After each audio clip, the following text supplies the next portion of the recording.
Kæru áhorfendur, velkomin í kokkasögu með Gissa. Þar sem að veitingageirinn tekin í naflaskoðun. Við ætlum að ræða hinn ýmsu mál sem tengjast veitingageiranum, lög og reglur, ferðamennina, þjónustuna, menntamálin, gjaldþrotin, lambið, fiskinn, grænmetið og matagerðina. Við munum bjóða fagfólki og leikmönnum að mæta í þáttinn til að taka þátt í umræðinni. Ræða málin, segja sögur úr geiranum og segja sína skoðun á hvert stefnir. Hjá mér eru hjá mér eru 3 góðir gestir í dag. Lárus Loftsson, matreiðslumeistari, veitingamaður, formaður, söngvari og gallharður valsari. Og Rafael Gissurason, sonur minn, sem svona að velta fyrir sig hvað hann ætlar að verða þegar hann verður stór. Og Gísli Örn Garðarsson, leikari, fimleikalistarmaður, sjónvarpsframleiðandi, matarunnandi og allt annað sem fellur til. Í þessum þætti ætlum við að ræða mat og list.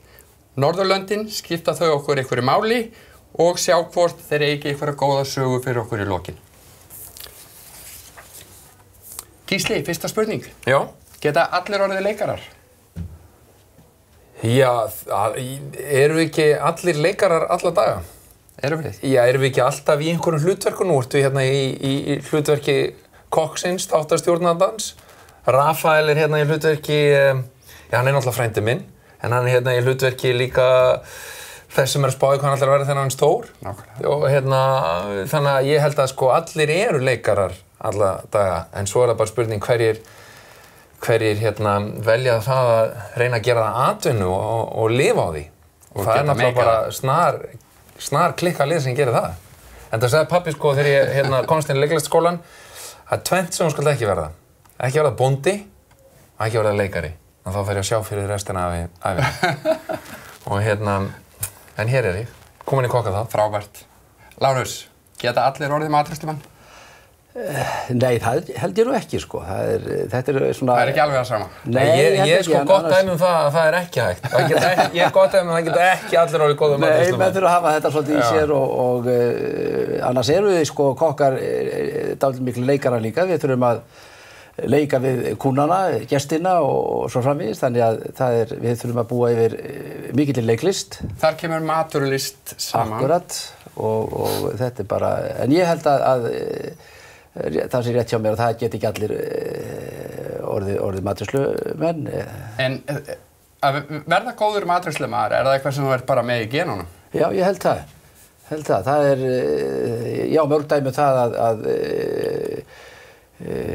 nemar sem hafa komið til mín áður fyrr þegar ég tók matreiðslunema og byrjuðu hjá mér að maður sá strax hvort að viðkomandi var hæfur í þetta eða ekki og maður bara sagði það alveg fullum fetum. Því miður, þú átt ekki... Fannst þú harður, eða? Já, nokkuð harður, já. Og var enginn sem gerði uppreist gegn því og varð síðan alveg stórkostlegur matreiðslumaður? Nei, ég held ekki. Það hafði ekki þannig hvatningu á neitt? Nei, ég held ekki, en svo hef ég mildast, Gísli, og allir, ég væri að taka nema í dag, ég tæki bara alla inn. Já. Ég hugsa það. En hvernig byrjaði þitt fag? Ég meina, hvað lærðirðu? Ég bara, árum áður þegar maður var í gaggó og svona, þá allir stemdu á eitthvað verslunarstörf eða endurskoðun af lögfræði og eitthvað svoleiðis. Ég var svo heppinn að það var svona matreiðsluskóli í Gagnfræðaskóla Ystabæjar og þar fann ég mitt svið. Já, frábært. Og ég hef aldrei verið í nokkrum einasta vafi um það að ég átti að vera matreiðslumaður. Ekkert annað. Hér eftir í dag? Alveg, og ennþá í dag, hún er að standa 50 ár í eldhúsi að hlakka til að hverjum einasta... Er alltaf jafn gaman að... Alltaf jafn gaman. Elda? Hlakka til að koma í vinnuna, hlakka til að koma í eldhúsið og... Hvað er það? Hvað er það sem að hver er segullin í þessu? Þetta er bara mjög svipað og í leiklisti, maður er alltaf að skapa. Einmitt. Alltaf að skapa. Einmitt. Alltaf nýtt viðfangsefni og gera kúnana sína ánægða, nákvæmlega eins og þið í leiklistin að gera. Einmitt. En hvað með þig, Gísli? Hvenær byrjaði þú? Nú man ég að þið varst í fimleikum. Já, einmitt. Hvenær datt inn leiklistagenið? Það í rauninni, það gerðist í Noregi þegar ég var í háskóla þar og var að fimleika með norska landsliðinu. Svo var ég skráður í einhvern leiklistarhópi í skólanum og ég á náttúrulega bara verið innilokaður í fimleikasal alla ævi. Þannig að félagslífið sem fylgdi því að vera allt í einu komin í einhvern leiklistarhóp og það voru partí á hverju kvöldi og það var allt þetta sko. Já, það var svona gleðin í þessu sko sem að dróma í þetta. En það nú eiginlega sama sem við getum sagt matreiðslufagið. Það þegar þú varst að læra, þetta var alveg rosa vinna, það voru 12 tímar á dag, en það var mikil gleði sem fylgdi því. Svefnlausar nætur og svo kannski, já, ég held að sé mjög margt sameiginlegt með sko matreiðslumesturum og leikurum og listamönnum. Og getum við lært af hvor öðrum? Ég meina, nú meina ég, við þurfum að fara fram sem matreiðslumenn og það eru ekki allir góðir matreiðslumenn sem að hafa þá hæfileika að labba fram í sal og tala við gestina. Það væri kannski gott fyrir þá að fara í smá leiklistarnám að læra að segja frá matnum sínum.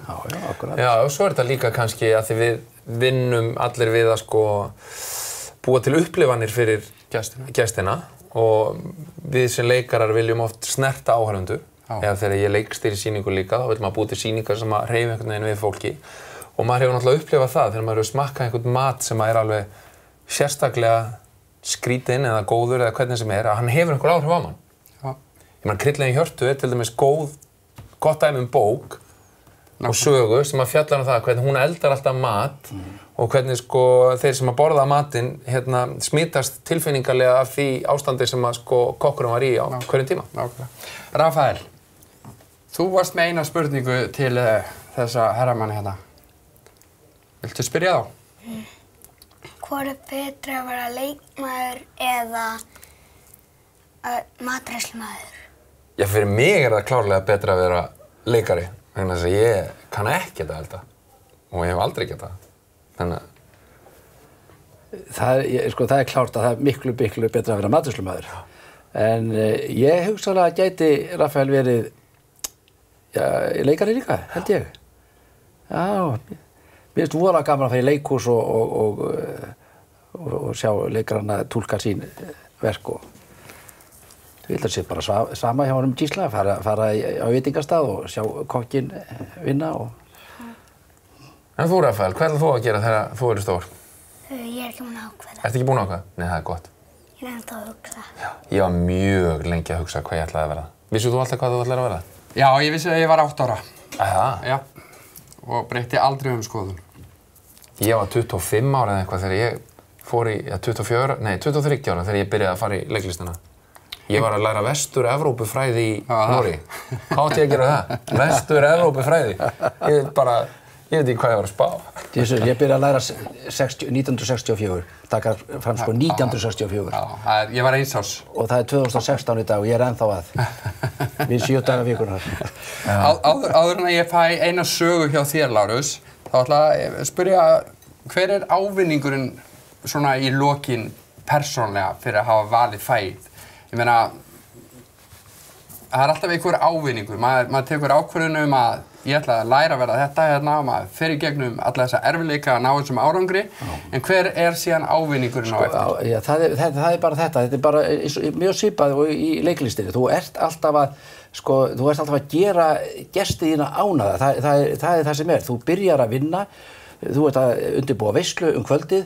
Hvernig get ég gert gestina mína ánægða? Og ég vinn út frá því. Það var þetta þjónustuna, góðan mat, þetta er nákvæmlega sama í leiklistinu örugglega. Maður fer í leikhúsið, Gísli undirbúið sér í leiksýninguna, hvernig get ég gert áhorfendurna ánægða? En ertu þá eins þegar þú kemur heim, ertu alltaf að gera konuna þína ánægða? Já, ég held að ég bara, mitt kefli er að gera alla ánægða, bara sem er í kringum mig. Því að nú er oft sagt það ef þú ert pípulagningamaður að þá gerur ekki við pípulagningar heima. Nei. Matreiðslumenn, þeir ekkert endilega elda alltaf heima á sér að veislu mat, sko. Ég ger það. Mér finnst ofsalega gaman að elda alveg bara. Ég nýt þess alveg bara í hverju einustu mínútu. Gísli, hvað með þig? Sko, sama þræði, þetta með áhorfendur og það. Og svo náttúrulega líka bara félagsskapurinn í vinnunni. Að vera innan allt þetta fólk, þetta mismunandi fólk sem hefur svona að vinna með þessu fólki sem er svo mismunandi og ég tala ekki þegar maður leikstýra og svona það mismunandi aðferð til að ná fram því besta í leikurum eða því besta í sjálfum sér, hvernig maður tengir sjálfur við leikstjóra sem maður að vinna með og þetta svona einhvern veginn hvernig gúrmiðið verður til sko. Þú þarf alltaf að vera vel upplagður.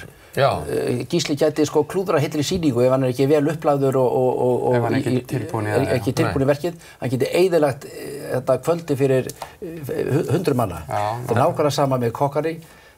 Veislan byrjar, 200-300 manns. Ef þú ert ekki í lagi og ert ekki búin að vanda þig og undirbúa þig, getur eyðilagt að heila veislu. Já, þar kemur kannski líka atvinnumennskan inn í þetta, þar sem það bara ekki til boði.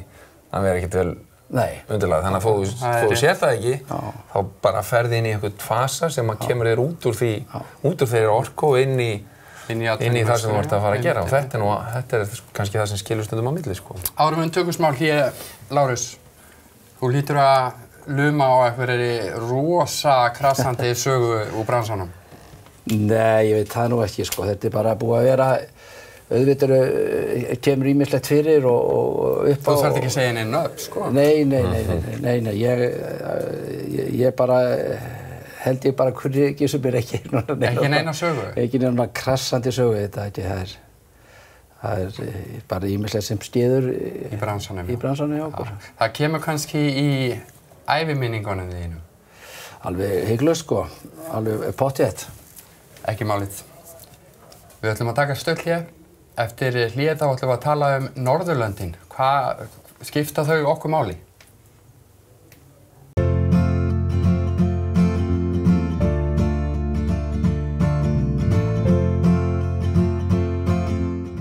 Velkomin aftur. Við ætlum að ræða Norðurlöndin og sjá hvort að þau skiptu okkur einhverju máli sem leikarar og matreiðslumenn. Lárus. Norðurlöndin, þú hefur verið viðloðinn matreiðslumenn á Norðurlöndum mjög lengi. Hvað kom til? Af hverju var það ekki Ameríka eða eitthvað annað? Veit það ekki, ég hef alltaf verið hrifinn af, sko við náttúrulega hérna áður fyrir, þá var Danmörk okkar fyrirmyndarlandi í matreiðslu og geysilega margir eldri matreiðslumenn sem lærðu í Danmörku og við tókum mikið upp frá þeim og ég er mikið svona danskur í mér í sambandi við mat og hugsun og gaman að vera í Danmörku og svo náttúrulega hef ég stundað Norðurlandaþingin alveg bara í mörg herrans ár og mér finnst bara gott að koma til Norðurlandana og kynnast öllu þessu fólki sem að starfa í þessu sama geira og ég og ég hef bara aldrei nokkuð tíman hugsað út í það að fara hinum megin á hnettin í Ameríkun og það er ekki Svo þér líður eins og þér sé alltaf heima bara? Algjörlega. Er ekki líka besti veitingastaður í heimi í Danmörku ár eftir ár? Jú, þetta er bara, sem ég segi, við tókum upp á sínum tíma og höfum alltaf gert mikið upp frá þeim. Já. Jóla, hlaðborðin og allt þetta, jólafrúkostin og smörrebrauð og allt þetta. En ég tek eftir því núna líka að, sko, nú erum við ekki svo mikið að leita til þeirra, nú eru þeir farnir að leita til okkar. Já, akkurat. Það er bara þannig. Það segir okkur að fagmenn hér eru á mjög háu stigi.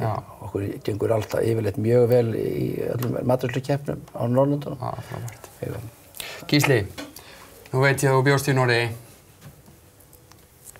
Hvað eru Norðurlöndin fyrir þér? Fyrir mér Norðurlöndin svona staður þar sem allt aðeins svona hægara. Það liggur ekki eins mikið á. Líklega? Já, ekki beint líklega, en það er svona hægari púls og ég náttúrulega hef unnið mikið í Noregi til dæmis í leikhúsinu þar og þar eru til dæmis vinnamenn í Þjóðleikhúsinu frá 11 til 3 á daginn. 11 til 3? 11 til 3.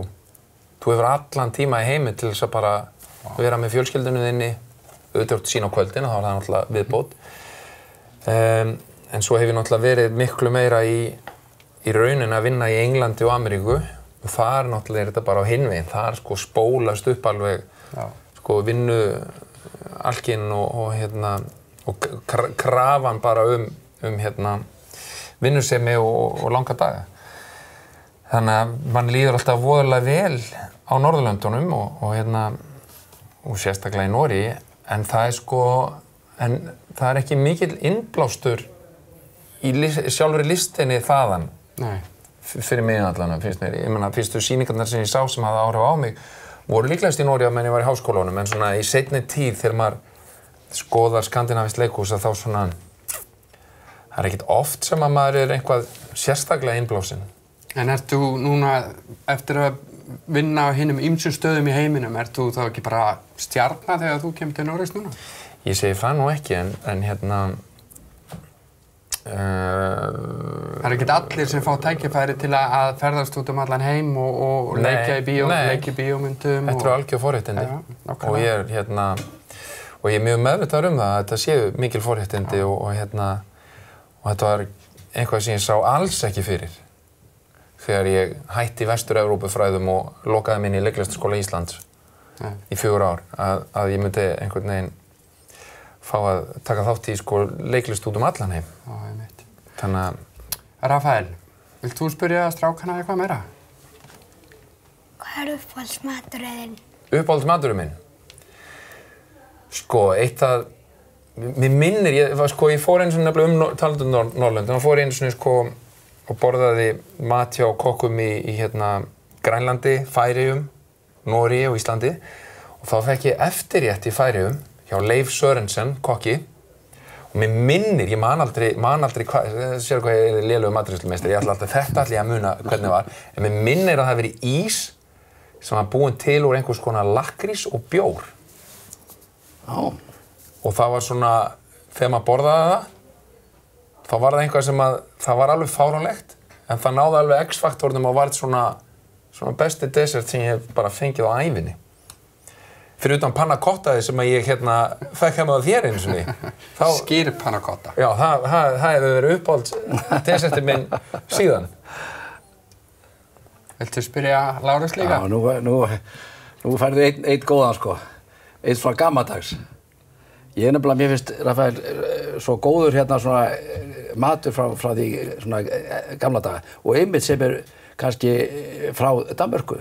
Eins og til með saltað uxabrjóst, oxubrjóst kalla Danirnir það. Með hvítkálsjafningi, það er alveg stórkostlegt. Hvar fær maður svoleiðis? Já, það er, þú getur fengið hjá mér. Ok. Líklega sá eini bara á Íslandi. Sveimi þá bara. Heyrðu, maður ekki bara taka í hendina það? Já. Ég er alveg til í það. Og ég var að taka Rafael með það. Já. Og svo nautatunga, uxatunga og líka på dansk, oxetunga. Þú voru að bjóða okkur Rafael í oxatungu og ég tók einmitt Gissur, mitt sveinstykki 1968 var uxatunga. Uxatunga, já. Og ég held að það hafi bara aldrei verið tekið síðan. Nei. Og já, aldrei. Ég veist að maður sé kennt lengur. Ekki, en þetta er hlutur sem ég er ennþá að gera í dag. Og ef ég ber þetta fram fyrir gesti, þá bara Jesús mér, Já. Það hljómar skemmtilega. Gísli, skal taka við oxabrjóst? Ég er alltaf til í að borða skrítið mat. Já. Viljið þið spyrja? Já, hvað er uppáhaldsmaturinn þinn, Rafael? Pizza og pulsur og hamborgari. Já, minn. Nú er ég í slæmum málum. Hvurslags uppeldi er þetta? Og pasta. Pasta, já. Já, þetta pasta. Nú eins og voru að tala áðan að Noma var einn svo besti veitingastaður í heimi og því miður hafa nú mist þann titil. Höfum við á Íslandi tækifæri til að búa til einn besta veitingastað í heimi? Alveg klárlega. Hvað þarf til? Já, við höfum annað en peninga?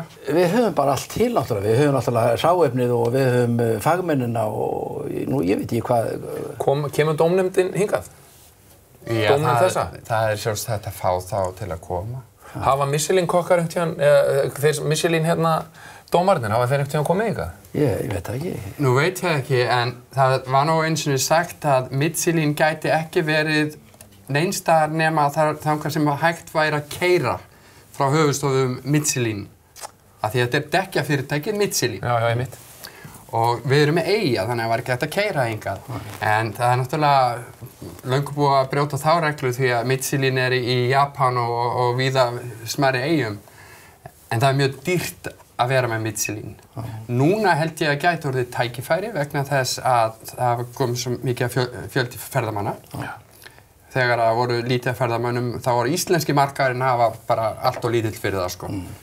Þannig að það er tækifæri, en það væri spennandi að sjá hérna einhvern metnað í því að búa til veitingastað sem að hefur þetta alþjóðlega nafn, sko, sem að fara athygli. Þá geta nú leikararnir nú aldeilis hjálpa til við að markaðssetja það. Einmitt. Ég sá einhverja mynd daginn og þá tala að maður veit aldrei þegar þeir koma á dæmastæðina, en að þeir skilji eftir gaffal á gólfinu og er eitthvað til í þeirri... Já, það er... Það er svona... Það er til alls konar sögur. Það er líka til vísbendingar það að menn viti af því. Sumir viti af því, aðrir viti ekki af því. En það er náttúrulega, það eru bara sögursagnir. Já. Og maður á ekki að staðhæfa sögursagnir. En maður sækir ekkert Michelin? Jú. Nú sækir maður að vera dæmdur. Svo veistu bara ekkert hvenær þeir komast. Já, ókei. Þeir eru ekkert að fara á allar hennar fjölda veitingastaða. Það væri engin dekkjaframleiðsla. Eftir því. Það eru líka veitingamenn sem hafa verið með Michelin og skilað henni inn. Vegna þess að þegar þeir hafa fengið hana, þá hefur dalað aðsóknin. Vegna þess að þetta er fyrir ríkara, efnaðara fólk. Þannig að menn hafa breytt þessu við. En ég ætla nú að fá eina sögu hjá þér sem verður að tengjast veitingageranum. Ég ætla að fá hana í lokinu og eftir. En áður en ég geri það, þá langar mig að spyrja hann Lárus þessar glæsilegu orður sem þú ert með hérna. Já, ef þú lyftir þeim aðeins upp fyrir myndaðina. Já, hér er ég með Cordon Bleu, orða sem er veitt fyrir í hverju landi, Norðurlandana, kannski víðar, ekki satt. Já, víðar. Og það er sem sagt veitt fyrir fagleg störf og félagsstörf viðkomandi sem er búin að vera lengi í faginu og stundað félagsstörfin vel og hvert land afhendir svona. Og svo er þessi Norðurlanda orða, Cordon Rouge, og hún er afhent nánast eingöngu fyrir félagsstörf sem hafa tekið þátt í miklum félagsstörfum viðkomandi landi og ekki síður á Norðurlandunum. Já. Og þetta skiptir matreiðslumenn miklu máli? Miklu máli, mjög miklu máli og þetta er náttúrulega þessi viðurkenning sem menn fá fyrir að standa sig vel og starfa vel og þetta er bara eins og í íþróttunum. Þarna kemur stoltið inn? Algjörlega og mér þykir afskaplega vænt þetta og sérstaklega Norðurlandaorðuna. Gísli, eina krassandi sögu? Já, sko, einn sem að tengist í hvað ég veit lítið mat og hvað ég er alltaf út á túni með þetta er að ég var komið einu svona til átti einu svona góðan vin sem var mjög listamaður, leikari og eldar mjög góðan mat og eftir sýningum til hann fer ég heim til hans og hann býður upp á einhvern rétt og ég borða hann og klára skálina af þessu sem hann býður upp á og svo kemur Nína, kona mín í þessa veislu beint á eftir og ég segi, heyrðu, ég var að klára laukringina og þá segir þessi sem hafði elda matinn, hvað sagðirðu? Bara fyrirgeðu, ég var bara svo svangur, ég kláraði laukringina. Hvað sagðirðu, sagði hann eftir? Ég kláraði alltaf laukringina, það er allt búið, Nína getur ekki fengið neitt. Og þá segir hann, þetta er ekki laukringir fátiðinn, þetta er calamari. Já. Og þá segir ég, hvað er það? Það er smokkfiskur. Lárus, Rafael, Gísli, takk fyrir komuna. Kæru áhorfendur, sjáumst að vikuliðinni.